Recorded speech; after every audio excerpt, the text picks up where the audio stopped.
దోపిడీ చేస్తుంటే అతను అధికారం చెందినటువంటి మంత్రులు కానీ ఎమ్మెల్యేలు కానీ మా నాయకుడు ఎక్కడున్నాడు, మీరు తింటే తప్పేంటి అనుకున్న సామెతగా మొత్తం కూడా దోచుకున్నారు ఈ రాష్ట్రాన్ని.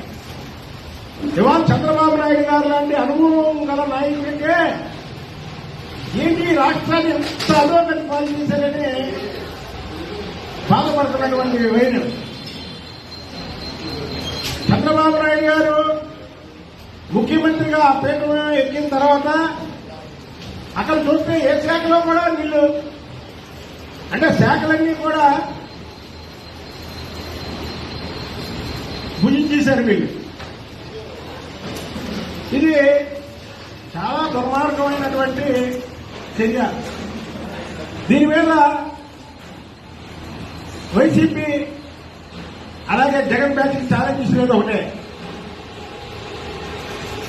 మేము వాళ్ళ అధికారంలో ఉన్న 5 సంవత్సరాలు మేము ఫలానా శాఖలో దోచుకోలేదు అని చెప్పగల దమ్ము ఎవరికైనా ఉంటే మీడియా ముందుకు రమ్మను, నేను వస్తా,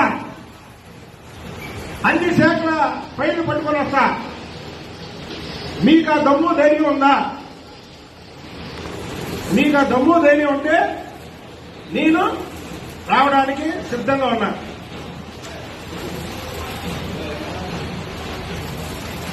అసలు ఫైళ్లు దహనం చేయడం అనేది మనం ఎక్కడా చూడలేదండి. ఇది జగన్మోహన్ రెడ్డి ఆర్ట్. ఇది కొత్త కోణం తీసుకొచ్చాడు. ఇది